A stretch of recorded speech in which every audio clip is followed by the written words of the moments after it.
Welcome to the Revenue Builders Podcast, a weekly show featuring B2B sales leaders and executives. Hosted by five-time CRO John McMahon and Force Management co-founder John Kaplan, the show goes behind the scenes with the people who have been there, done that, and seen the results. If you enjoy our content, please subscribe, rate, and review the show to help us reach more people. Revenue Builders is brought to you by Force Management. We help companies improve sales performance, executing the growth strategy at the point of sale. Find us at forcemanagement.com. Enjoy today's episode. Hello and welcome to the Revenue Builders Podcast. I'm John Kaplan here with my great friend, five-time CRO and best-selling author of the book, The Qualified Sales Leader, John McMahon. Johnny, how are you? Doing great, Cap. Thanks. And really excited with our guest today. Super excited. Yeah, me too. I got your text last night at 2:00 in the morning from Amsterdam, and you were quoting chapter 8 of Brent's book. I'll get in the introduction in just a second, but Johnny and I experienced a little bit of trouble down in Southwest Florida with Hurricane Ian yesterday, and the topic of embracing the suck was well received. So let's get into the introduction here really quick. I'm really excited to have Brent with us today. Brent Gleeson is a Navy SEAL combat veteran, award-winning entrepreneur, best-selling author, and acclaimed speaker on topics ranging from leadership, building high-performance teams, to culture, resilience, and organizational transformation. Upon leaving SEAL Team 5, Brent turned his discipline and battlefield lessons to the world of business and has become an accomplished entrepreneur, author, and acclaimed speaker. Brent is the founder and CEO of Taking Point Leadership, a progressive leadership and management consulting firm with a focus on business transformation and building high-performance cultures. He's been named one of the top 10 CEOs in Entrepreneur Magazine for his exemplary approach to building high-performance teams. He's also built and successfully exited 2 other companies. He's the best-selling author of Taking Point, a Navy SEAL's 10 fail-safe principles for leading through change, and Embrace the Suck, where the foreword is written by one of my personal favorites, David Goggins. Both of these books are fantastic, and they both killed it on Amazon. So we're going to talk about those books today, but we highly recommend them. Brent is on the executive board of the SEAL Family Foundation, and his family is an ambassador family for March of Dimes. He's married with 3 wonderful children. Brent, thanks for being with us today. Welcome. Thank you. It's 4 children now. Oh, 4? We'll get to that later. Yeah. Awesome. Congratulations, brother. COVID struck again. Well done. Well done. Hey, brother. So we are ecstatic to have you. You've made a incredible impression on others by applying, Navy SEAL skills, to help corporate leaders and revenue builders. And so we're really excited to have you here today. And, if we just dig in really quick, I'm looking at Johnny here, and I didn't give Johnny a chance to say hello. Sorry about that. Johnny, say hello really quick before I go into my first Brent, question. how are you? Good. How you doing, brother? John Kaplan right there. So I'm really excited for the audience to hear what you have to say. I read your book and loved it, and there's a lot of good information in there. So happy to have you. Yeah, thanks. It's an honor to be here, guys. Sorry about that, guys. I'm still struggling to embrace my own suck of Southwest Florida yesterday. But so Brent, taking on the endeavor, first of all, let's start with just becoming a Navy SEAL.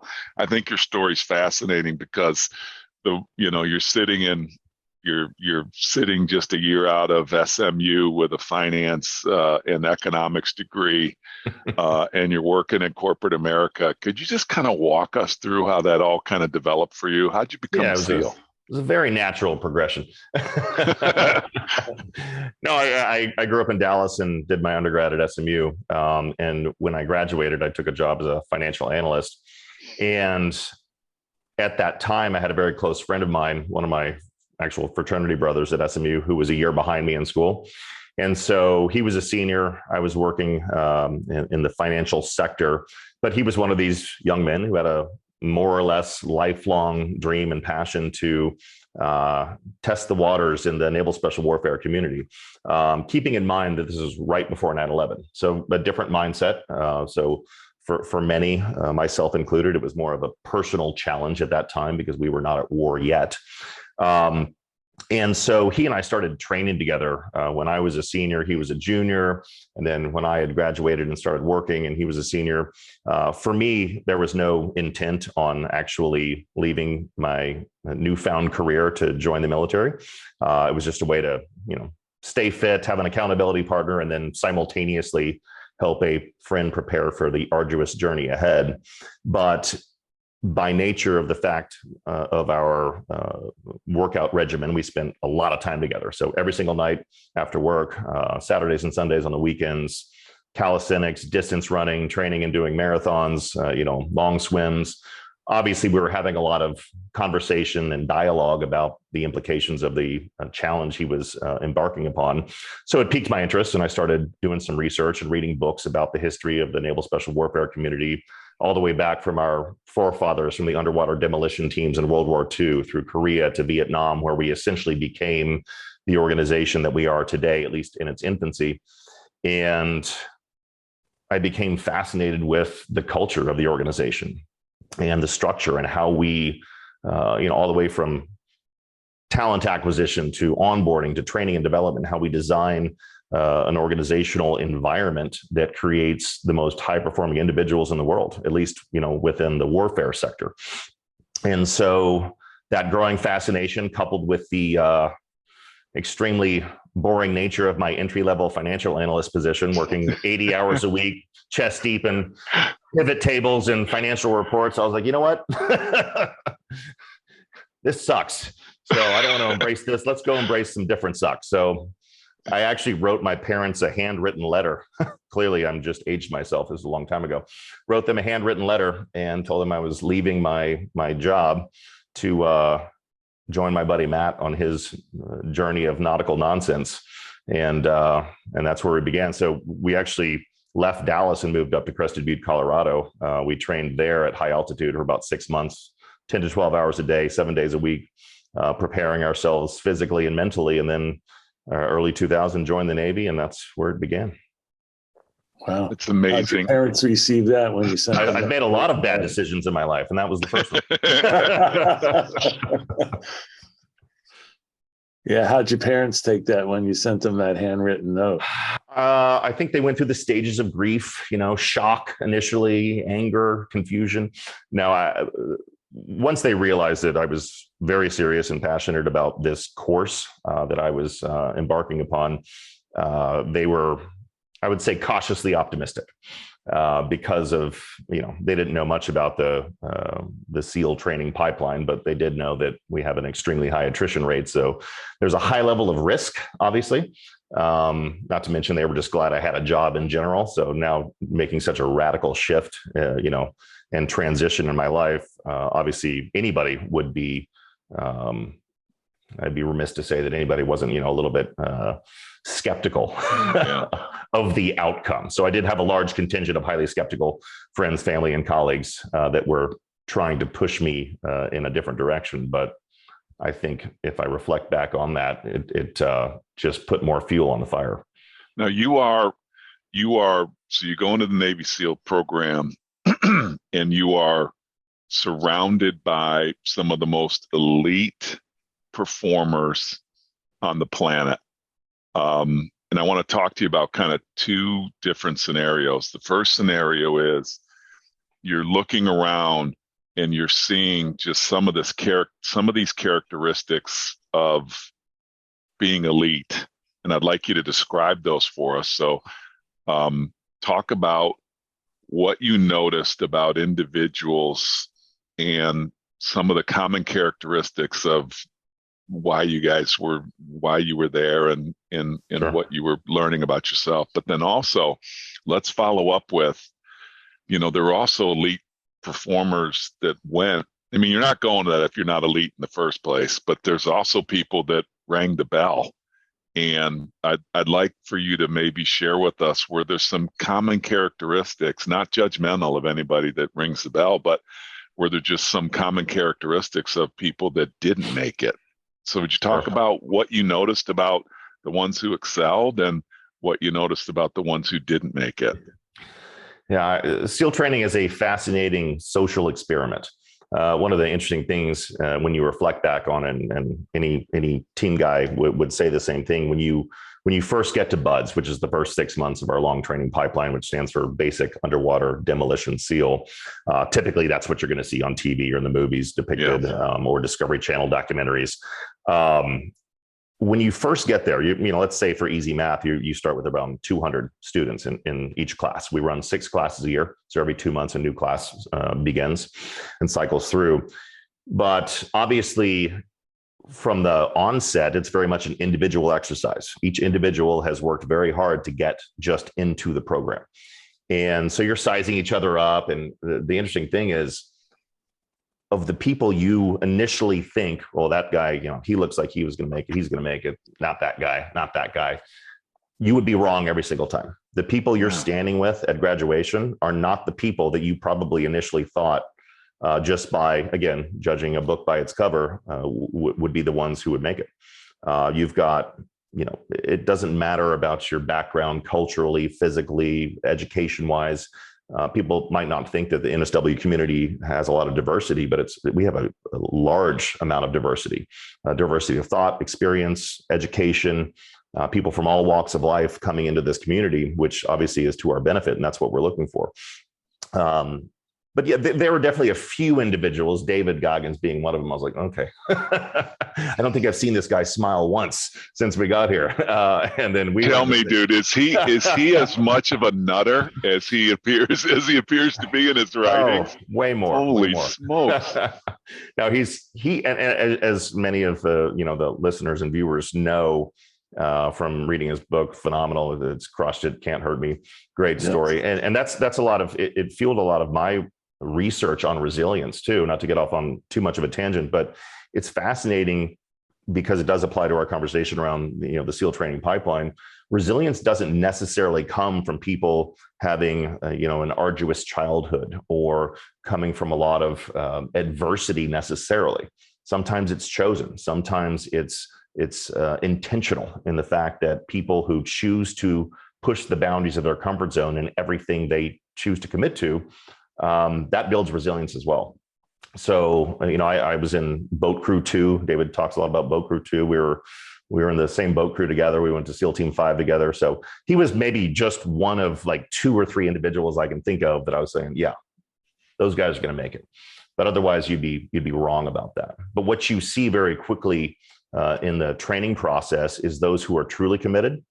And we'll talk a bit, I'm assuming in this conversation, about some of those attributes and the mindset, not the physicality so much, but the mindset of individuals and students who are successful in our program and those who are not. There's some very interesting, behavioral, physical and emotional, cognitively, elements that play a big role in success there. So, yeah. Hey, Brent. So, humans naturally, seek pleasure and avoid pain. And in your book, you talk about channeling the pain pathways in order to be able to survive something like BUDS. So can you talk a little bit about channeling the pain pathway? Is that the way in which you can survive a BUDS? It very much is about a certain level of healthy compartmentalization. And there's one, and we've done a lot of research, obviously, as you can imagine, at 2 decades of war, trying to identify the mental, emotional, cognitive, and physical attributes of students that are more likely to successfully navigate our training pipeline. Because with such a high attrition rate, we have what you might consider talent acquisition challenges. So we're trying to grow the ranks of the Naval Special Warfare community, yet we're still graduating 10 to 15% per class. Obviously, we've delved into a lot of research trying to identify how do we acquire better talent and put better talent in the top of that funnel, if you will. And of all the data we've collected, it really comes down to a few things. One is a deep emotional connection to the mission and purpose of the organization. Obviously, which you get now, being at the tip of the spear of these conflicts we've been involved in over the past, 2 decades. And I do informally mentor students through the program now. So I get to kind of stay connected in that regard to see what is the mindset of these students now. What are they looking for? What are they trying to get out of this? What do they want to contribute to our community and to the cause? But it comes down to that emotional connection. But at the same time, and Rich Deviney, a longtime SEAL officer who wrote a phenomenal book called Attributes, and he was an officer at our Tier 1 Special Operations unit in NSW. And it's not just about that emotional connectivity to the cause. It's about, in the moment, literally embracing the pain and the adversity that you're in right there, because it's part of that journey, and understanding that that's critical for your mental, emotional, and physical development. So not just pushing it aside and saying, no, I'm doing this for the cause, saying, no, this is part of the cause. I'm doing this right now. I'm feeling this pain, but so is he. So is he. We're feeling it together. And embracing the moments that you're in is really, really important for that transformation. Yeah. In the book, you talk about, the first time embracing the suck came into your mind, you talked about don't fight it, embrace the pain, beg for more. And then the most important thing to me, change the narrative in your mind. If you can't do that, you're really in trouble, right? Yeah. And it for on the topic of training, really looking at it as a blessing and the opportunity you have just to be there. That's something I think that also drives students successfully through the program, is looking at it as like, I'm blessed just to have this opportunity. Whether I make it or not, I'm blessed to be here in the first place and to be able to have the opportunity to serve in that capacity. And I think a commander told you early on to write down these 3 words: persistence, purpose, and passion. And did those 3 words really stick with you? What did they mean to you? Obviously, persistence was one thing I learned just in the process of starting to train for this, understanding the risk that I was undertaking by leaving that job and joining the military, and really knowing that there was going to be many, many seen and unforeseen obstacles ahead. Passion goes back to what I was talking about before, a passion for the cause. If you think about any lofty goal we've ever pursued in life, whether it's sports or work or charitable organizations or in relationships or as a parent, spouse, what have you, no lofty goal is ever achieved without some stress, some pain, some adversity. Otherwise, it's probably not a lofty goal. And so it really comes back to that passion for what you're trying to accomplish. And that passion gives you that sort of all in all the time mentality. And the energy to navigate those obstacles successfully and to move more quickly through the pain and suffering than others who don't maybe have that emotional connectivity to what they're trying to accomplish. So we're all human. So we obviously all go through those, emotional ups and downs. But what I've found and what I've seen in the research that I've done for Embrace the Suck too is that resilient people obviously move more quickly out of that bunker of normal human emotion. Why me? Why now? Why this?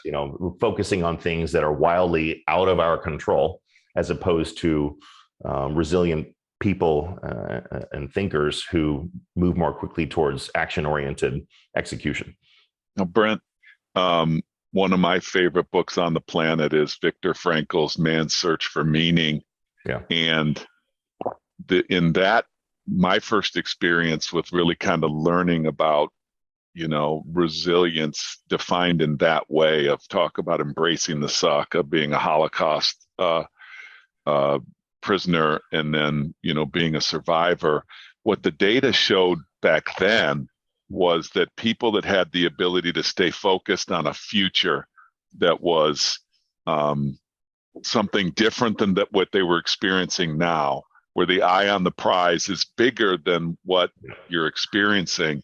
When I was reading your book, Embrace the Suck, I was really interested to understand like the differences. Like in your experience, you talk about controllables and uncontrollables. And one of my favorite parts that's going to stick with me is staying in a 3-foot world.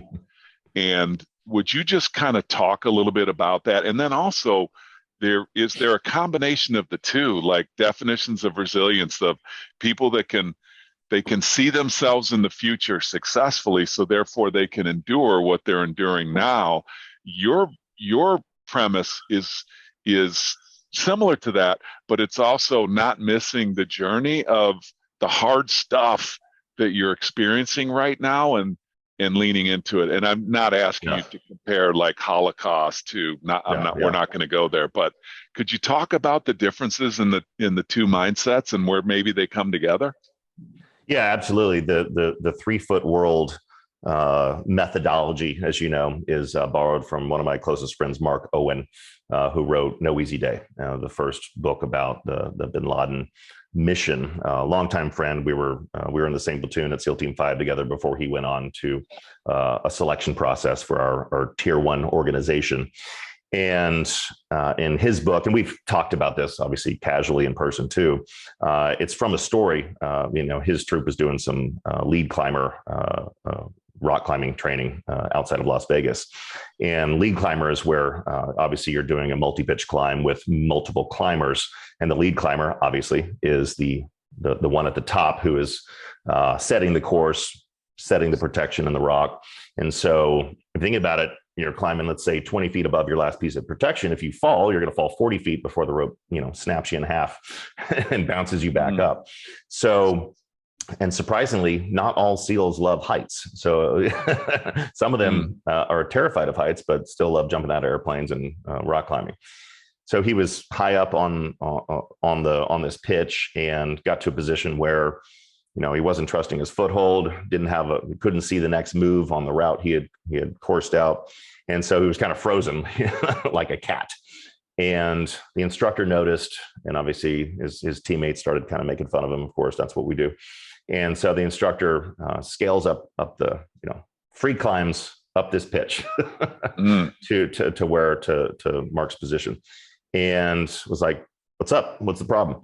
And he starts looking around. He starts looking down at the guys. He's like, "Don't look down there. They can't help you." He starts looking out to the horizon, to the Las Vegas skyline. He's like, "What are you looking over there for? Las Vegas can't help you." His point was, stay in your 3-foot world right here. Focus on what is in your span of control and only focus on that alone. And it really kind of goes into some of those core elements of resilience, where people who are more resilient spend less time, emotion, and energy on things they can't impact, or things that are totally out of their control, or things they know they can't even influence. And so that's really the philosophy around that 3-foot world mindset, is spending most of your time. And again, it's not, oftentimes people say, well, focus on what's in your control and ignore the rest. Do not ignore the rest, because you have to maintain situational awareness on other elements that might come into play that you can impact. But spend all your time and energy on things that are in your control. We've seen this so much, for example, not to go down the COVID road, but when we have these completely unforeseen, like no organization or person had global pandemic on their list of contingencies in their strategic plan for 2020. Right. But when it did strike, personally, professionally, for everybody in every organization we've worked with, including our own, we spent a lot of time focusing on things we couldn't control, and a lot of energy and a lot of emotion on it. But what we've seen too is, especially in organizations my company works with, many of our clients thrived through COVID because they very, very rapidly adapted to the situation through digital transformation, adoption of new technology, adjusting their revenue models, becoming more lean, more efficient. They came out more profitable and bigger than they were before. We'll talk about that later, but it kind of goes into what we're talking about around the 3-foot world. Is they adapted quickly to focus on things they could control and put everything else over to the side. Yeah, and you also talk in your book about people having a personal exit strategy, meaning that they're living with the end in mind, and that allows them to get comfortable being uncomfortable. Right? So is that where those two worlds come together? Is that where kind of an exit strategy like the Viktor Frankl of seeing the end game, but embracing the journey of where you're in? Is that where those two worlds come together? Absolutely. And that's kind of goes back to what we're talking about students who are successful in SEAL training. They do both things very well simultaneously. They keep their mind on the end game and the rosy outcome of what they're trying to accomplish, becoming a SEAL or becoming a CEO or growing a great business or having a great marriage and a great family. What is that end game in mind? So I've always, believed in the philosophy of, let's say, from an entrepreneurship standpoint, building an organization as if you're going to exit it, obviously. And so it forces you, whether you have no plans of selling the business or not, in the near term, it forces you to build a great foundation, a great structure, a great process, make things teachable, repeatable, and scalable. And so the same thing applies to our personal lives. If you think about it, we oftentimes leaders in organizations, we and I do this too. I'm guilty of all these things where we say, you got to have a great strategy, you got to have a great culture, follow your values. And then we don't do these things for ourselves. We don't have a set of family core values. We don't talk about our strategic priorities in our personal life or our family life or in our marriage. We don't prioritize those things. But why? Why don't we? And I actually, when I started, doing a lot of research for the book, Embrace the Suck, I started, reflecting on these things, personally as well, and saying, wow, we need to have family core values. One, I have to practice what I preach if I'm going to write about it in the book, but it really pushed, my wife and I, for example, to really reflect on what matters, what doesn't, how we make decisions, what we invest in financially, how we parent, how we communicate with one another. So all these things are obviously intimately tied together, but those are where those two worlds converge, is keeping a focus on the long-term vision. And then, of course, embracing the journey along the way, for sure. The good, bad, and ugly, of course. One of the things that I loved in your book was this concept. I think embracing the suck for me was this principle of moving beyond comfort zones. And I had an experience recently where I was in a gym and somebody asked me, okay, what are you planning to do here? And I kind of told them what I was planning to do from a workout perspective. And they're like, well, how much weight are you going to put on it? Well, last week I did this and I had the same weight on there. And, the mentality that was introduced to me is, well, you're wasting your time if you're going to use the same weight that you use. This is amazing. Yeah. Like, I consider myself very forward thinking on these topics. And the person was like, you're wasting your time. You're not going to grow. You're not going to get any growth from, you did that last week. So talk a little bit about moving this beyond your comfort zone. And it's not just once, it's like a mindset of continuously expanding your comfort zone. Could you talk a little bit about that? Yeah, I think it's intentional. It's being intentional and proactive in pushing the boundaries of your comfort zone. We have multiple opportunities every minute of every day to make better choices. Just like, I'm gonna do this great workout. I'm gonna feel great afterwards. But then we find ourselves in the same rut, and all of us, myself included, we realize that, oh shit, I'm in my comfort zone. This is not where I belong. This is not where I should be. I'm not pushing those boundaries intentionally. I'm not finding new ways to make myself a little bit uncomfortable, whether it's decision making tough decisions as a leader, doing a little bit harder workout than you initially planned on. I did this the other day where I took my 6-year-old to soccer practice. And I was like, well, I've got, I don't have time to drive all the way home. It's gonna be about an hour and a half. So I was like, well, maybe I'll go to this hotel down the road and, check some emails or, do some reading or whatever. I was like, no, you're going for an hour and a half run. And I did that instead. And I didn't want to do it. Like, none of me at that time of the day wanted to do it. But I did it anyways. And And I felt great afterwards. And I was glad that I had chosen that over the easier thing. And so we have those opportunities, whether it's in work or a personal life or from a wellness and fitness perspective, to make better choices all the time. We don't always do it, all of us.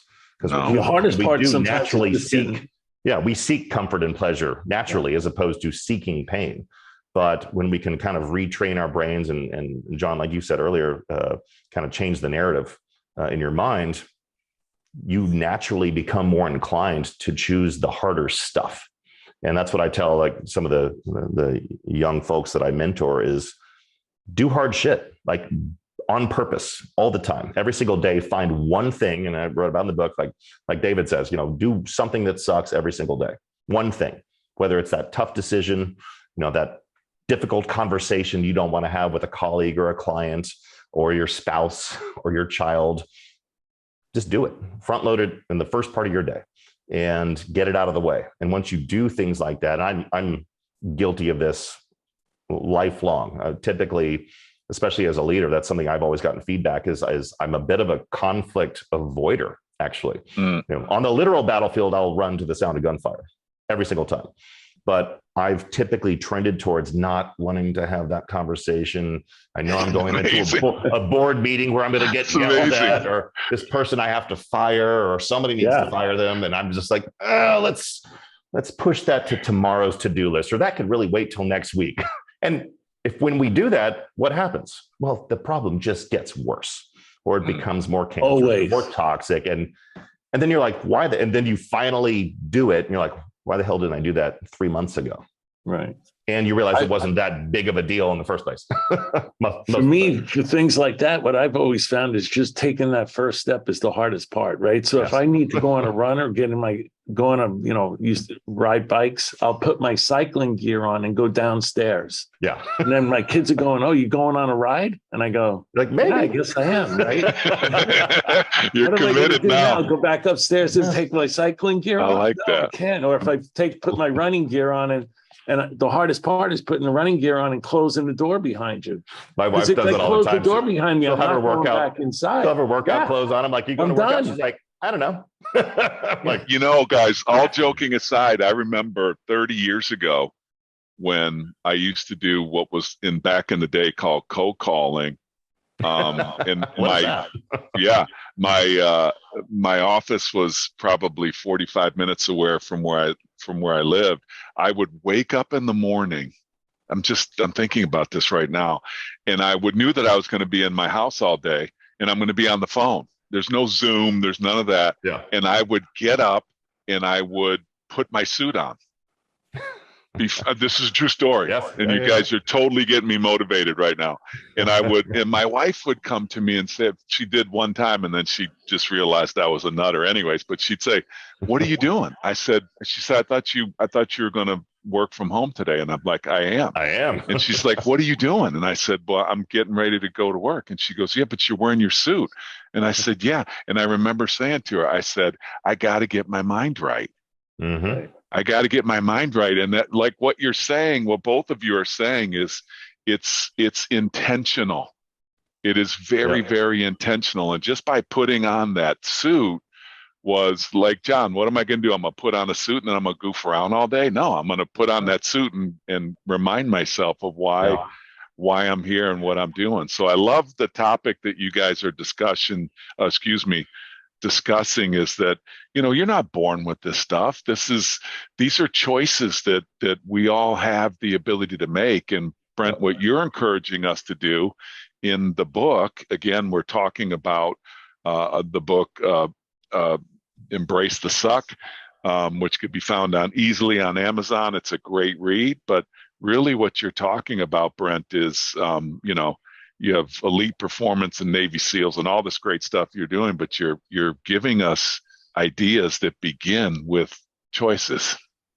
Yeah. These great outcomes that begin with choices. So it's funny. I walked into my 16-year-old's room yesterday, and he's laying in bed under the covers on his iPad doing homework or studying. I was like, what are you doing? And I learned this from my parents. I was like, get your ass out of bed, go sit at your desk, put a clean shirt on. Again, it's about being intentional and creating an environment where you're going to perform better. I checked in on an hour later, still sitting at his desk. He's like, yeah, this is actually way better. I'm more focused, more energized because I'm putting myself in an environment of better performance. Laying down under your comforter, trying to study or do homework or retain information probably is not the best environment, as opposed to, like you said, putting that suit on and getting your mind right that I'm going to go out and execute today, whether I'm at home in my office or in the living room or, at my office downtown. Now, how do you bring in this concept of, with everything we're talking about, you talk a lot about having a growth mindset versus a fixed mindset. And I think that this will really resonate with our audience. Could you talk to us about what you mean by that? Sure. And initially in my research, I came across Carol Dweck, and she's a known, subject matter expert in this space, and a Stanford professor and all these great things, and a psychologist. And so in its simplest form, she breaks it down into 5 categories of skills, challenges, effort, feedback, and setbacks. And so we look at a fixed mindset, which is pretty self-explanatory, of individuals. And these things, what's interesting is these things are situational. We teach a lot about leadership resilience in our programs at Taking Point Leadership. And we work with, leaders from large organizations all over the world. And we all have similar challenges, regardless of industry, size of organization, where that organization is in their life cycle, because we're all human. So there's that human condition that always plays a role in our ability to perform, our ability to engage others, lead others, accept and receive feedback, things like that. But your fixed mindset is traditionally more, within those 5 categories of, my skills are my skills. There is no point in working towards developing any new skills because I am who I am. That kind of mentality. Yeah. Challenges, they're going to come. I'm going to take a beating, but I will definitely not seek them out. When it comes to effort, no point in putting effort in towards anything that pushes beyond the boundary of my comfort zone, because it will not result in any type of return on investment, if you will, for the time, energy, and emotion that I'm going to put into that. So I'm not going to do it. I'm going to avoid that. I'm going to stay right here in my cozy little comfort zone. Feedback. People with a fixed mindset get pretty uncomfortable when they collect constructive criticism from others. Whereas, again, moving more towards the growth mindset, high performers, and I have the blessing and opportunity to work with a lot of high performers in our organization, other SEAL team members that did far more than I did. We just brought on one of my longtime friends and colleagues who literally is about to retire 30 years out of the SEAL teams. Wow, 30. Matthew, 30, yeah, 30, who literally put my class through advanced training, otherwise known as SEAL qualification training, before you graduate and go onto your team, and is just now transitioning out. He's taking over as our VP of programs, and just a phenomenal leader, and a really great person. We're blessed to have him. But my point is, we have Top Gun fighter pilots on our team. We have behavioral psychologists, all people who've at some point in their career or still at the peak of their game. And so we get to have all these great conversations internally, and also when we interact with our client partners, about what was that mindset that they have. When we talk about resilience, I like the question when you're reflecting on when I've been most resilient in my life, what was true about me in those moments, emotionally or physically, cognitively? Why was I so resilient in that moment?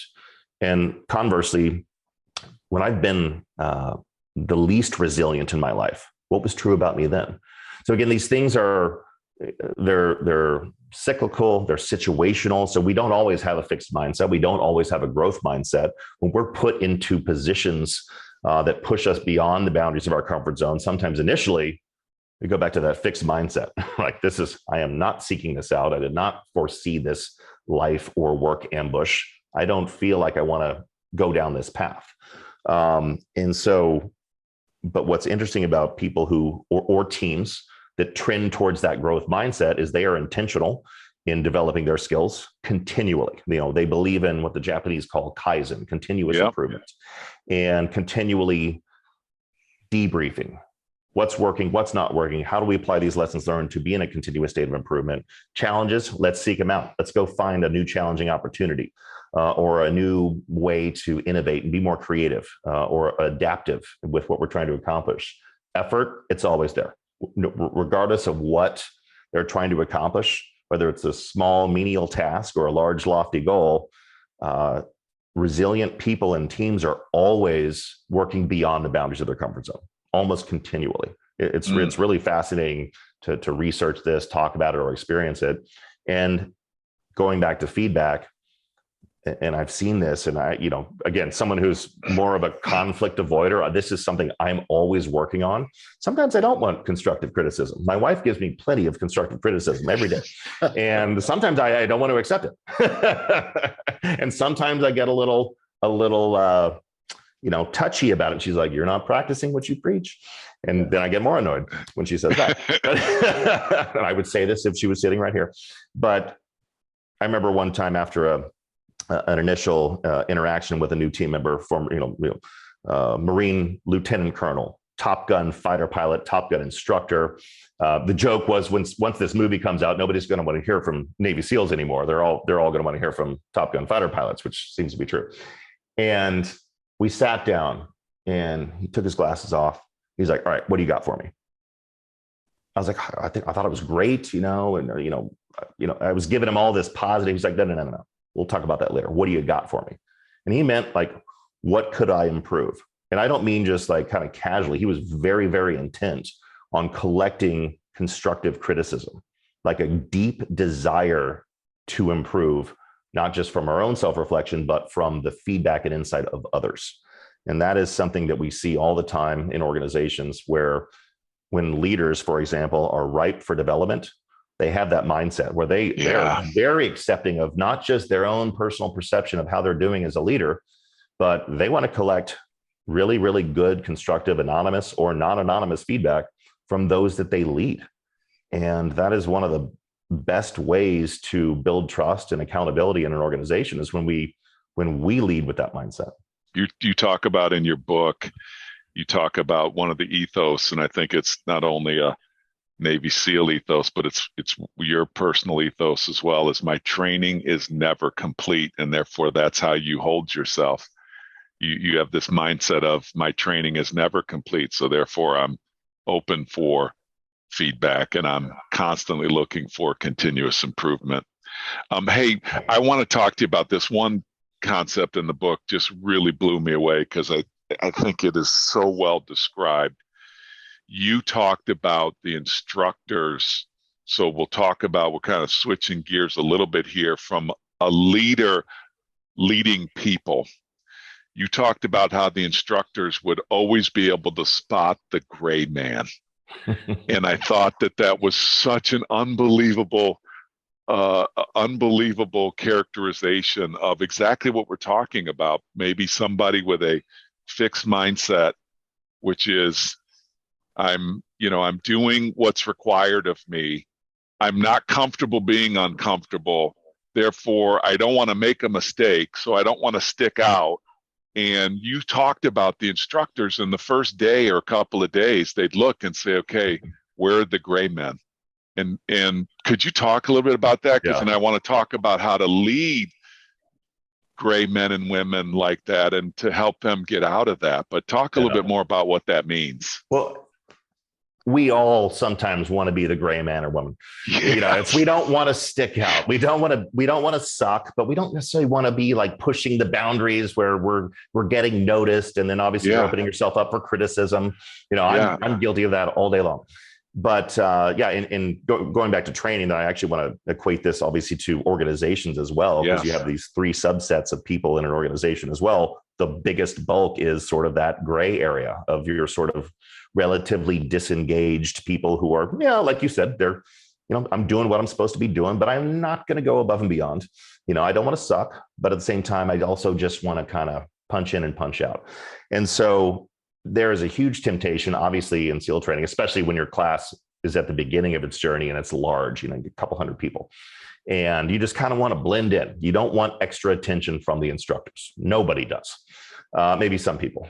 But Goggins. I didn't, yeah, maybe Goggins, but I did not want extra attention from the instructors. But at the same time, I wanted to perform. I wanted to be the fastest runner. I wanted to be the fastest swimmer. I wanted to perform in the obstacle course. You want to do well.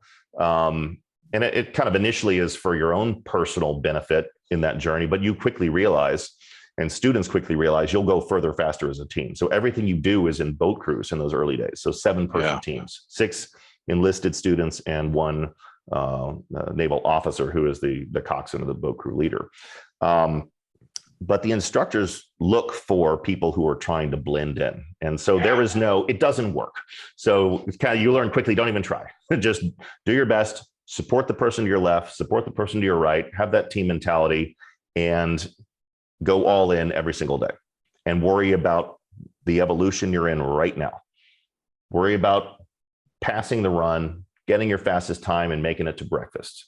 Then worry about the pass-fail evolution you have between breakfast and lunch. Focus on that then make it to lunch. So you have this really interesting ability to compartmentalize, or some students do, to focus on not what's happening tomorrow. Obviously, prepare for tomorrow when you have the time and energy to do so, whether it's from an academic standpoint, from a test you have to pass, because there's this whole academic side of SEAL training as well. And you have to make the grade too. So that's one of the things, one of my biggest takeaways was learning, don't worry about tomorrow. Tomorrow, prepare, but don't stress about it because it's not in your control right now. Worry about what you're doing in the moment and being excellent at what you're doing right now. But don't you also have gray men and women who self-sabotage because of this fixed mindset? Isn't that a dangerous, it's slippery slope, isn't it? Like, it's like, and then they self-sabotage and they say, well, I'm not going to make it. I'm not going to make it for you give an example in your book about, I'm not going to do well on the test anyways. Therefore, I'm not going to study. And so they don't even, they self-sabotage. Yep. And it happens in work too. Oh yeah. I'm not going to get that deal right now, or I'm not going to be successful this quarter. So I'm not going to prospect today because it's not going to do me any good anyways. How do you lead people out of that gray area? It kind of goes back to what we were talking about before is really, and this is one of the many burdens of command of leadership, is really helping them emotionally connect to the goal that the team is trying to accomplish, that shared sense of purpose, common values, common goals, strategic prioritization. With the organizations we work with, these things always come up. It's the same thing, like accountability, trust, communication is lacking. And then once you peel the onion back and do a root cause analysis, if you will, you realize it comes down to structure, to process, to priorities, role clarity. And the same thing happens in SEAL training with boat crews, for example. So, and I wrote about this in the book, and much of what you do in Hell Week, for example, which is typically the 4th or 5th week of training. The interesting thing about Hell Week, just real quickly for the audience, is again, easy math, let's say you start with a couple hundred students, you'll lose half your class in those weeks leading up to Hell Week. And most of the time you'll enter Hell Week sick, injured, or both. So you're not really at the peak of your game when you're coming into Hell Week, and you're already sleep deprived, you're already broken down, and you'll lose obviously a huge chunk of the class during Hell Week. And then after Hell Week, some people will be dropped for performance and things like that. But a lot of what you do in Hell Week is in competition with the other boat crews. I think largely this is just for the entertainment value of the instructors, but there are key lessons to be learned. And some boat crews come together like extremely quickly under inspirational leadership, obviously a leader who knows how to set the tone and culture of the team, continually reminding them of the vision and mission of what they're trying to accomplish, which in that sense is very simple. Just make it through Hell Week. So keeping it very simple. Don't worry about what's happening over there. Don't worry about what's out of your control. Embrace the moment we're in right now, not as an individual, but as a team. And they learn quickly, they will go further faster as a team. And when students realize, and this goes into altruism and giving back and being charitable, things like that, when we focus, and you see this with veterans that challenged with post-traumatic stress or traumatic brain injury, the ones who are most successful navigating those arduous journeys, they make it about someone else. They give back. They don't worry about their own post-traumatic stress. They're like, I'm going to go help that individual who has PTSD or TBI, or I'm going to start my own charitable cause, or I'm going to find ways to make it about others as opposed to myself. And the students in training who do that, they spend almost all of their time worrying about this person to their left, this person to their right, and the mission of the team. Therefore, they don't have a lot of time to worry about how cold they are, how miserable they are, how chafed they are, the fact that their shins are broken. They're worrying about the team and what else can I be doing to drive mission success for this team right now. And those were not appointed leaders, right, Brent? Those were people that stepped up as a leader on the team, I'm assuming. Well, it's a good question. They are appointed leaders. So they are naval officers, and the rest of the class is enlisted. However, it's a great segue. It's almost like we rehearsed this. So those boat crews that win these competitions over and over, they, just like any organization that's high performing, they break down silos. There's overlapping webs of performance. They're connected to the mission. They're highly accountable. They accept and receive feedback. So there's this continuous feedback loop. So they're always learning. They're debriefing, applying those lessons learned. They don't spend time in what we call artificial harmony. They're more in the radical candor sector of giving each other feedback. And that is not just the officer telling the enlisted students. It goes up and down the chain of command and horizontally across their organization, if you will, in these small boat crews. Now, to your point, the other crews, in fact, the vast majority of other crews, they fall apart. There's no leadership at any level. Sometimes even the appointed leader is not creating that culture of high performance. They're still thinking about themselves and their ability to succeed in the moment. So they're not creating high performance. Even in a 7-person team, you see them behaving in silos. So they are literally and figuratively all rowing in different directions. and so they, as you can imagine, are not successful in these competitions. And oftentimes what you'll see, to illustrate your point, John, they will take a boat crew leader from a crew that's consistently winning and swap them out with a boat crew leader of a crew that's consistently losing, and kind of see what happens and what is that dynamic amongst the team. And what happens is fascinating and consistent across all classes. The boat crew that was winning all the races under new seeming, let's say, poor leadership, just for lack of a better phrase, just to illustrate the point. Well, we ask this oftentimes to our, in our leadership programs. What do you think happens to that crew? People say, well, their performance dips, or things like that. It's no. Yeah, you're shaking your head. You know where I'm going with this. Right. They continue to win all the races. Yes. Because they've already created such a cultural environment of high performance that the team brings that leader along the journey with them. And that leader becomes better because of the environment that they're in. So they literally have to step up and become a better steward and servant to the team by nature of the environment they're put in. Yeah. Now, and that's the same in business or sports, right? Every great leader still needs a champion or leaders underneath them that can bring the team together when they're not around.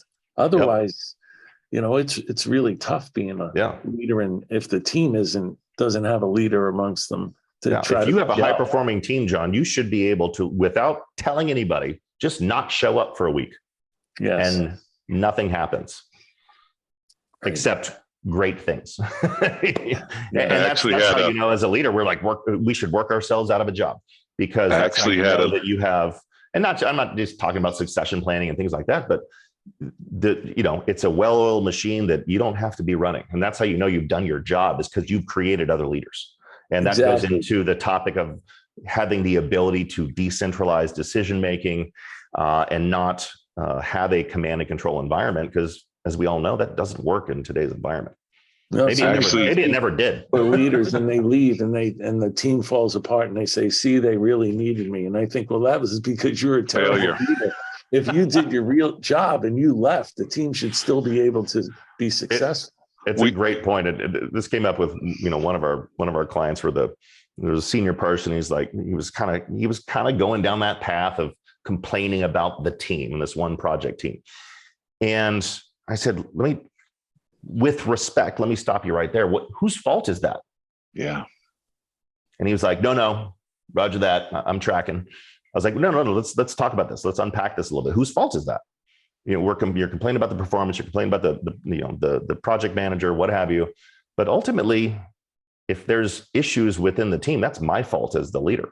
It kind of goes into that philosophy of extreme ownership of, well, really, all those things roll up to the top, or should. And I don't mean, functionally all decisions need to be at the top. They should never be. But ultimately, when things are falling apart or goals are being missed or there's issues within the organization, it's because the leaders aren't addressing them. They're allowing those things to persist. So I think that this is such a great topic. I've talked to leaders before, and because somebody asked me one time, what do you think would happen if you disappeared? And I was so emotionally connected to my adrenaline coming from me doing what I was doing for that team that my answer was, well, I think they'd have a really hard time. And I was first introduced to the concept of that's poor leadership. Oh. And it's an interesting dynamic, because I think people self-identify with, well, this team would suck without me, or this team would really struggle without me. And we get emotionally connected to trying to be the best at everything that the team needs. And it's not possible in the Navy SEALs. And I think you learned that. You said, you're not going to be the best sniper. You're not going to be the best person on comms. You're not going to be the best person. So therefore, you've got to have an ecosystem around you of talent. And then, so for our audience listening, is sometimes some of the best thought process on leadership is realizing that you need to surround yourselves with others that can lift not only the team up, but can lift you up. And for the type of characteristics of the people that we're talking about, elite performers and that's not an easy contemplation. Talk about how you help coach people to do that, and the understanding that they're not going to be the best at everything. Well, and oftentimes, obviously, our strengths are our weaknesses as well. Yeah. And when you can create, to your point, an ecosystem of performance, we should be able to, as leaders, obviously, build a culture that we can lead with that creates specific desired outcomes, have the right people doing the right things, the whole right people in the right seat on the bus, but also setting the strategic priorities, making sure everybody understands the vision very, very clearly, and setting those lane markers, but within that framework, allowing the team to innovate and make their own decisions. That is, the epitome of decentralized command, which obviously has to happen in the world of special operations on the battlefield. You can't be waiting for the people in the tactical operations center to tell you to go left or to go right or to make this decision. Those decisions have to happen on the ground. And we make these mistakes all the time in organizations, myself included, where we have that mindset of, well, we should create more autonomy and we should be better delegators and all these things that sound good. And then we do it. And then, things fall apart. We're like, wow, I thought I was doing the right thing. I'm delegating. I'm giving people autonomy. But what we forget is, whoa, I forgot to give them the resources. I forgot to provide them with the strategic direction and where they're supposed to go, very specific and clear goals, role clarity, all these things, all those frameworks that have to be in place. Then you can effectively decentralize decision-making, give them the training, develop the talent, give them the resources, and then allow them to attack the battlefield. But oftentimes we don't give them any of the resources. We just say, hey, I'm giving you this project, run with it. You think, yes, I'm a great leader because I just delegated. Yeah. I'm giving them autonomy. And then we didn't give them any resources. We didn't give them clear direction, and then they fail. And then we're like, well, and then our first inclination is to take that autonomy away from them because they failed. I'm going to take that back, put that on my plate. Sorry about that. Never mind. And then you just destroyed trust. You destroyed any type of environment you were trying to build of autonomous decision-making and decentralized command because you didn't do it right. And again, I've done this before. I've made these mistakes. Again, like most leaders, well-intentioned, but there's a process that has to be involved. You want to create a cultural environment of high performance and decentralized decision-making, better autonomy. We see this all the time when we do, our team dynamic assessments and group 360 assessments and things like that. It's really, really fascinating across all different types of organizations the areas of opportunity, we'll call it, which is a collective assessment coming from either 360s or these assessments that we do, delegation and autonomy almost always kind of fall in that, sort of weaker area. So we call it the area of opportunity, obviously, but and it's not always bad, but it scores lower than other things. So it's which shows the fact that we as leaders have to continually be thinking about how you can create a framework and an environment where you can actually provide autonomous decision making and allow those things, obviously, for celebrate the wins, have the coaching moments, be able to adapt. But sometimes we just got to put those things in place and get the hell out of the way. Yeah. Many times I've seen those leaders leave out the education on the why. Yes. They just leave that out. So the person's trying to achieve this objective, but they don't understand the why. Right. Why it's so important for the team mission. So it's actually a great point. We were just showing some research. This is from a combined Harvard and MIT research that was done across, I think it was like 25 countries, 26,000 participants across all different types of organizations. And it was interesting because I studied and wrote a lot about change leadership in my first book, Taking Point, which is all about leading organizational transformation. And obviously change is hard. Change puts a lot of stress on the team. But what this research showed was that it's not necessarily about the number of continual changes or competing priorities that the team is going through. To a certain degree, there's a bell curve, but to a certain degree, more change builds resilience amongst teams, especially obviously your higher performers and your more engaged folks. It's not about the number of changes necessarily. It's about explaining the why, to your point exactly. People who understand, all right, there's a lot of change, a lot of different dynamics. I might have to adapt again tomorrow, but I know very clearly why we're doing this and why this is the new priority. But when we dump all these different competing priorities on our team members and we don't explain the why, they're just going through the motions, or they won't really participate fully, or they'll just not do it because they don't know what the purpose is and what the desired outcome is supposed to be. This is really related to, and I've been dying to ask you this question since I read the book.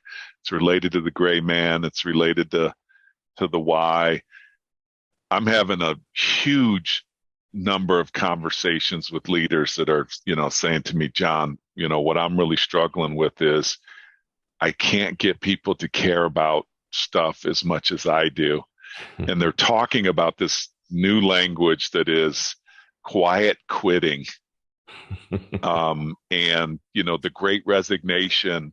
And at first, kind of made me chuckle. And I was just thinking about quiet quitting. And that's kind of, and then I read about the gray man, and I'm like, but then I started to get a stomach ache, and like, there's something really interesting going on right now. Certainly there's different world events and there's different things that are happening from pandemics and that kind of stuff that are making people reevaluate priorities. No problem with that. I get all that.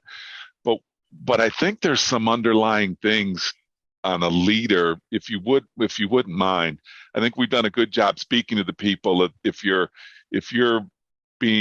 thinking about quiet quitting, or you're thinking about great resignation, or only doing the minimal amount, or not being a team player, or whatever, the book is perfect for you. Embrace the Suck, I think, is perfect for you because it's not about any of that stuff. It's about you kind of continuously improving no matter what environment you're in. Sure. But the leaders that are trying to communicate, inspire, there's also a massive responsibility from a leadership perspective on, if all that's going on today, what do I do about it? And if you have some advice, quiet quitting's going on, great resignation's going on, a lot more self-reflection on taking care of myself versus not being committed to a cause or what have you. How do you coach leaders today? What are some simple things that we could do just today if we're leading organizations and we have a stomach that I'm losing them. Yeah. How do I get them back? Well, one of the biggest factors that comes into play is that as leaders, we don't spend enough time being coaches and mentors.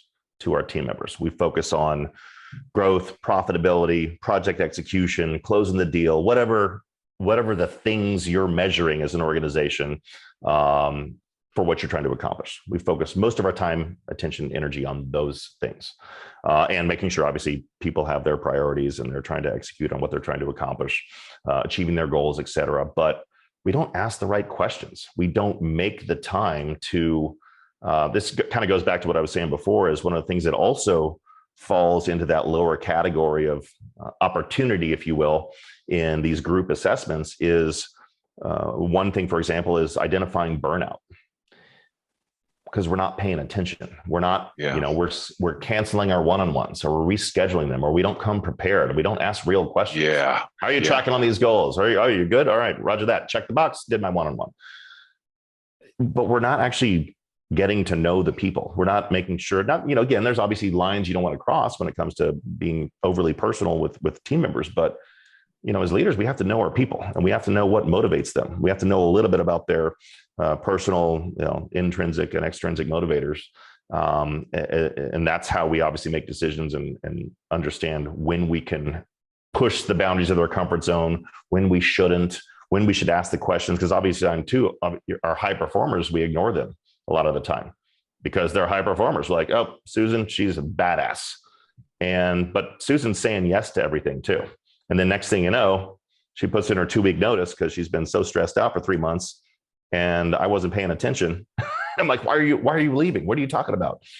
And she's like, Brent, you haven't talked to me in 3 months. Wow. Yeah, that's just an example, but it's a very specific example because I've done that in the past by accident, because we're always focusing on the squeaky wheel and the underperformers or the people we need to level up. And the people at the top, we kind of don't pay attention to sometimes because they're at the top. They're at the top of their game.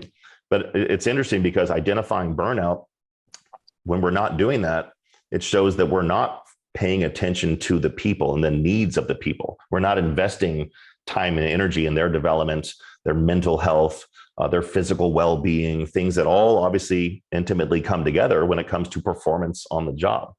We're just focused on the tactical or measurable goals that we have set, but we're not really being a true mentor or coach. And that's something we focus a lot on, is teaching leaders to not just be a tactical manager, to be a strategic leader, but also be a mentor to the team. And that obviously fuels engagement. It fuels retention. It fuels performance. This is kind of that service profit chain model. And ultimately it forms a better level of performance that will create a better customer or client experience. You retain those customers. All these things obviously play into financial performance, but that's one of the biggest things, is we just don't make the time to pay attention and ask the right questions. You also, in your book, though, you talked about motivation just now. And in your book, you talk about, I can't remember the name of the professor that wrote the Handbook of Motivation and broke people down into 4 different categories. One was success-oriented, then the overstrivers, the failure avoiding, almost sounds like the Grain Man, and the failure accepting people. Yeah. So, I mean, it's also, some of this is also understanding who you did recruit onto your team and understand how they are motivated because of the way in which that they are motivated and the way in which they're oriented, right, Brent? Yep. No, absolutely. And those sort of 4 buckets you're talking about, half of that goes into the growth mindset. The other half goes kind of into that fixed mindset mentality. Yeah. But it is fascinating when you're looking at that from a team dynamic standpoint, whether you're talking about naval special warfare, sports, or business. You see these behavioral things rise to the top. But obviously, again, going back to what I was saying before, we just don't pay enough attention to those dynamics and make it a strategic priority to work on them. So all these behavioral things that we have to focus on to make sure that we're achieving the measurable goals as an organization, as a team, what have you. But all these things that are behavioral play a huge factor into the cultural environment that we need to create to achieve specific outcomes. Which one were you? Were you the success-oriented or the overstriver? I think I know the answer. Depends on the moment. You're probably not the other two. I'm reminded of. I was the overstriver. You talked about fear of failure was, exerting themselves beyond what was reasonably expected, and man, I found myself there many times. Well, absolutely. I mean, I kind of jokingly refer to it in the book. It's like nobody likes to fail. Failing sucks, whether it's a big failure, a micro failure, or what have you. But it's a different mindset of being able to push the boundaries. And this is borderline cliche at this point. Everybody knows that your more quote unquote successful people or teams are accepting of failure. They learn from failure. They push the boundaries enough to where they are failing to a degree. But then you look at the definition of failure. Failure is when you go to those last two buckets, like you said, where you're either not even pushing the boundary because you're so afraid of failing that you never do or strive for anything exceptional. Or when you do hit that roadblock or fail, you just stop trying. You get down, you get beat down, you don't get back up. And just like in the SEAL ethos, one of the lines is like, if knocked down, I will get back up every time. I'm never out of the fight.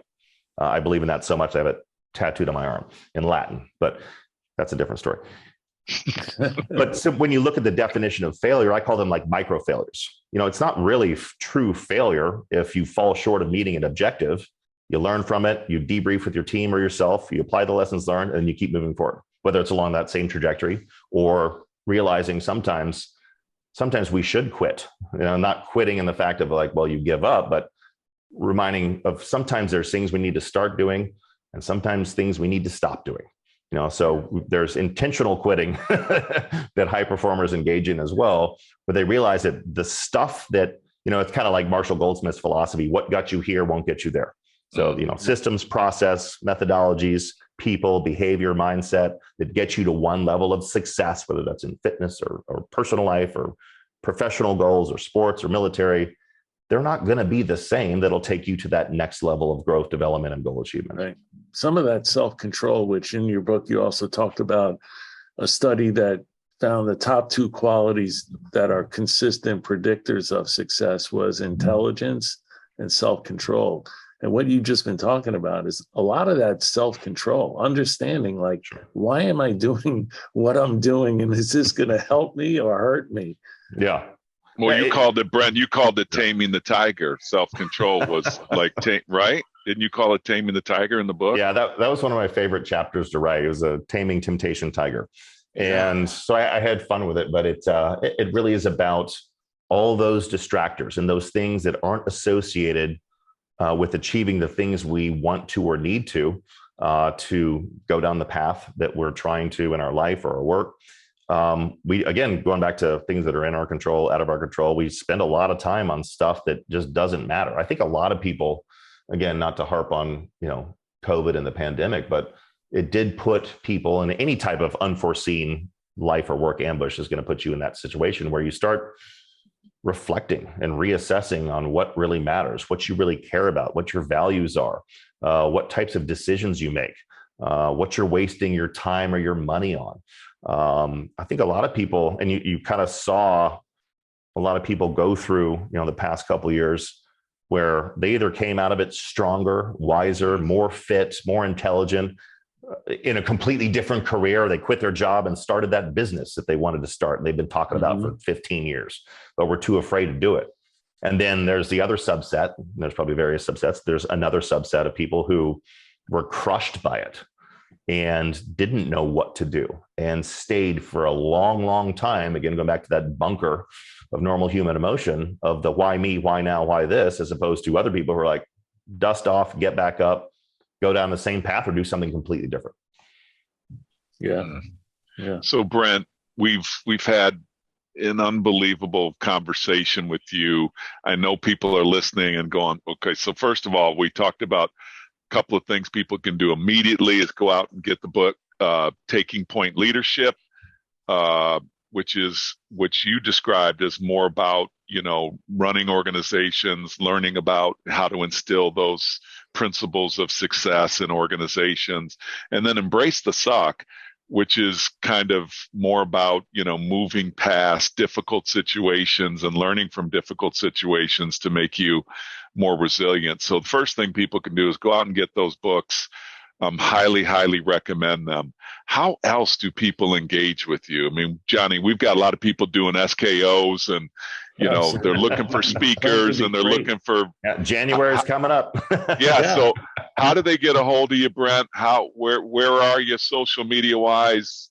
company, where can we find your company, all that good stuff? The company's Taking Point Leadership. So the website is takingpointleadership.com. I think social media wise, obviously, probably the most important area is LinkedIn to find me professionally. I'm on Instagram. I'm really only on Instagram because my publisher said I needed to have an Instagram following for the book, because they want to know how you're going to promote the book, not how they're going to promote the book. But I think from a content standpoint too, I've had a Forbes leadership column for many years now. So if you just Google Brent Gleeson Forbes, the author page will come up, and it's got, gosh, probably hundreds of articles I've written over the years on topics around leadership, culture, high performance, resilience, all those things that we've been talking about.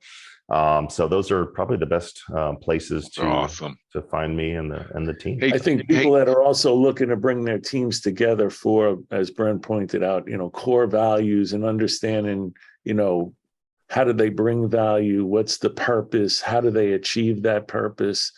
I think he'd be a phenomenal person to lead a team through that. No doubt and making about all it. those things measurable, John. That's where we like to take it to a whole nother level. Is like, you can talk about all these things around values and culture and performance, but anything important has to be managed and measured. So measuring those things and putting standards in place that you can measure performance against qualitatively and quantitatively are really where the highest performing teams and organizations take it. So, Hey, Johnny, I'm going to do something a little bit different today. And when I do just a recap, is more just kind of some key takeaways. And I'd like for you to think about filling in the gaps for me. But this was an awesome conversation. I'm just going to give my highlights of what I took away. Do hard stuff on purpose is like, these are probably going to be like Post-it notes for me. I really, really like these. Moving beyond your comfort zone and doing it continuously. The training is never over. Growth mindset versus fixed mindset. Staying in a 3-foot world. The gray man is just that's a whole podcast. The gray man's a whole podcast. Yeah, we could unpack that for a long time. We could. and embrace the suck for me. You can't lead others unless you can lead yourself first. And what embrace the suck helped me with was really kind of getting in tune with some stuff for me personally. But immediately I was positioned. So if it's a great leadership book, it's a great personal book. So I highly, highly recommend it. Johnny. Thank you. I would say that, what I've really learned in, reading the book, and it's really reinforcement, is that, the fear and the anxiety that we face all the time. And I call it the negative guy in my head that has, as many years as I've been on this earth, I can't get rid of him. I even tell my kids, always going to be there. That guy's always there, and he's got a big voice. He's actually got a bigger voice than the positive person, but I always got to tell the negative guy to shut up. But going through those types of things is actually the way in which you psychologically grow. You grow as a person. It develops character when you can push yourself out there and go past the boundaries that you thought were possible. And sometimes it's like, just like I said, going on a run or a bike ride, putting your gear on and taking that first step, closing the door behind you, and okay, we're going. And now when you go, then you always realize, why was I listening to that negative person? It's really not as bad as I thought. No. So the mind is a powerful thing, and it can be used, it's like you said before, Brent, it's a double-edged sword. It can be very positive, it could be very negative. But you got to learn how to control it. Absolutely. Well done. I think that's where it goes back to those predictors of success that you talked about: intelligence and self-control. There's something, just one last thing to your point. It was a post on Instagram showing some military training, things like that. But the audio was fascinating, and it kind of goes into the sort of the cultural environment a lot of people talk about these days, especially with our younger generations. We have to be soft, we have to be empathetic all the time, we have to be, this, that, and the other, especially when it relates to men and young boys, and how we develop and coach our young men. And he's like, no, be an animal. Be an absolute animal, then learn how to control it. I was like, yeah. I've heard that before. That in the most positive sense, I'm assuming. No, I've heard that before. Be strong and learn how to learn how to control that. Is for men or for anybody, for any gender. Be strong and learn how to control that is really powerful advice. Johnny, bring us home with some rapid fire. Hey, Brent, how about your favorite day off of work? Jumping out of airplanes. What is that? Yeah, day off of work. 100-mile run, like with David Goggins. Yeah, I would say 600 pull-ups with David Goggins. Yeah, for me, no way. I like my comfort zone, guys. David has this 40%, rule of cognitive ability, and I was talking to one of our other longtime friends and SEAL classmates. We all went through training together. He's now an FBI investigator in Chicago, and he was like, you know what? Next time you talk to David, tell him I like my 40%. I'm just going to stay right there. And I'm like, I'm with you, dude. No, perfect day off for me. Like my wife and I, we love to travel.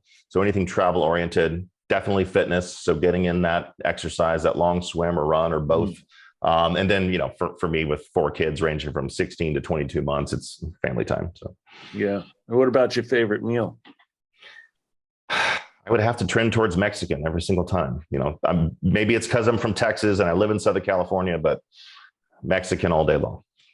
How about your favorite movie of all time? I do not have a favorite movie. None. I could never pick.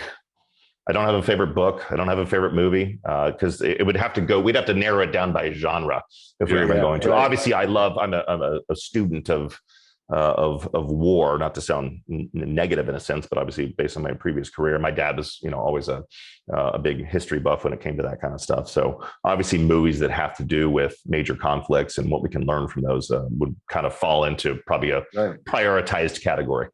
Yeah. Yeah. And how about you have a favorite concert you ever been to? Concert. Wow. I always go back to my first concert, which was interesting. I was in 2nd grade. It was a kid's birthday party, and we sat like 2nd row center. It was Madonna, and the opening act was the Beastie Boys. Wow. Holy smokes, buddy! What a random combination. So, not my favorite concert. If I had to pick one, I'd say probably a good Dave Matthews Band concert is always good. So, and do you have a favorite charity you want to talk about, or? I am obviously a bit biased when it comes to charitable organizations, being on the board of the SEAL Family Foundation. We're I guess in its basic definition, a more boutique version of the Navy SEAL Foundation, which is massive. But the SEAL Family Foundation, our core mission obviously is to support the families, the operators obviously and their families. So active duty operators, retired operators and their families, and of course families of our fallen members. In a lot of different capacities. We do everything from funding, graduation dinners to health and medical needs to scholarships to obviously the unfortunate elements of financial investment and funerals and things like that. But anything we can do to help support the family mission when it comes to the operator's excellence is what we do, because we've really come a long way as an organization within naval special warfare. And I think military wide, unfortunately, probably fueled by 20 years of conflict, of making sure that we're taking care of everybody, because the family serves just as much, if not more, I think sometimes than the person, with the flag on their shoulder. So that is what we're all about. And do we find that at the SEALFamilyFoundation.org or Yes, .com? Yes, yeah, .org. .org. Right. Yeah. Okay, got it. And Johnny's going to wrap here, Brent, but I think our audience and myself, I'm very grateful to have you. Thanks for the book, Embrace the Suck. Thank you. And I'm hoping that some people take you up on doing an SKO or a team leading through purpose and values. Thanks a lot. Thank you, brother. I'm flying through Amsterdam in a few weeks, so I'll hit you up. Brent, thank you for what you've done. Thank you for what you do with, impacting organizations and writing great books like that you provided and we've talked about here. Thanks for spending the time with us. Just really well done, really well articulated. We're very, very appreciative. Well done. Thank you. It was an honor, and I loved our conversation and hope to do it again. You got it, brother. And for all of you listening, thank you for listening to The Revenue Builders. Thanks for listening to today's episode. Be sure to check us out at forcemanagement.com.